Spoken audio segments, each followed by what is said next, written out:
Thanks so much, Doug and Father Joseph. We're here with the Reverend Walter Hoye and his precious wife, Lori. They are with the Issues for Life Foundation. Well, Reverend Hoye, thank you so much for being here with us today. And, you know, we work at a pregnancy medical center, and 80% of my clients are African American. I want you to tell the world today what is happening to the African American community with abortion, and what do those numbers look like? Well, let me tell you right off the bat, if you look at the Alan Guttmacher numbers, it's 30%. If you look at the CDC, it's 35%. But you got to consider that African Americans are about 14% of the entire country. So now we're talking about 14% responsible for 35% of all abortions in the United States of America. And it gets even more than that. When you consider that half of us are women, you're now looking at about 6 or 7% responsible for that 35% of all abortions. And let me go one step further. If you consider childbearing age, from 15 to 44, now we're looking at about 3% responsible for 30 to 35% of all the abortions in this country. It really is a genocide. That's what it sounds like. There's no question, abortion in Black America is the #1 cause of death. And I'll go one step further.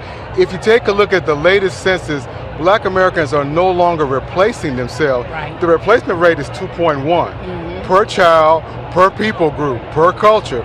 Well, we've dropped down to 1.9. It's incredible.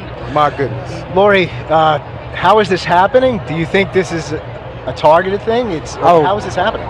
Planned Parenthood has 79% of their surgical abortion centers within walking distance of Black neighborhoods.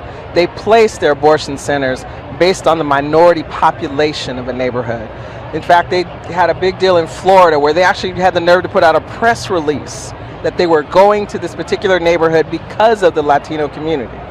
They've been targeting us since the beginning. I mean, the genocide has been a project of Margaret Sanger, the Birth Control League, since it started in the 20s. And they've been targeting the Black community.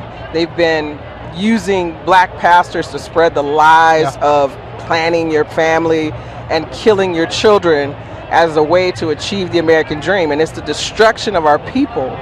And we have lost almost 20 million lives, almost half of our population in the last 42 years.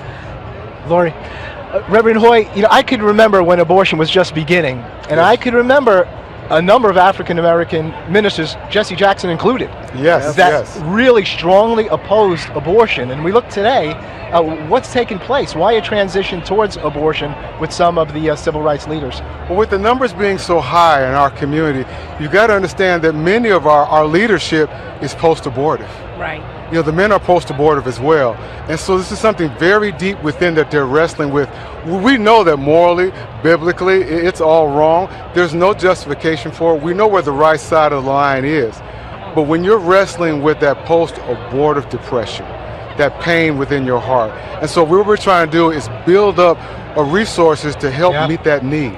In our leadership. Well, I just want to say that I'm so thankful for you two being on the front lines, because abortion is a Holocaust in our nation. Yes, and it is the civil rights issue of our day. And so to all the African American pastors and to the African American community, come and join us. We are Black and white. We are rich and poor. We are old and young. But come out from the deception and come into the light. Come on. That's right. Thank you so much for being with us here today. You're a tremendous witness. Black Lives Matter.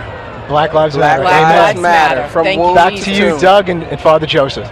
Very good. Excellent. In fact, Father Joseph, we were thinking about the placard, you know, pro-life is pro-black. And also, just a couple of notes about the Reverend. He's founded the California Civil Rights Foundation, founded the Frederick Douglass Foundation of California. Also, back in 2008, was the recipient of the Walk for Life West Coast St. Gianna Molla Award for pro-life heroism. So we salute him for standing up. Yes, sir.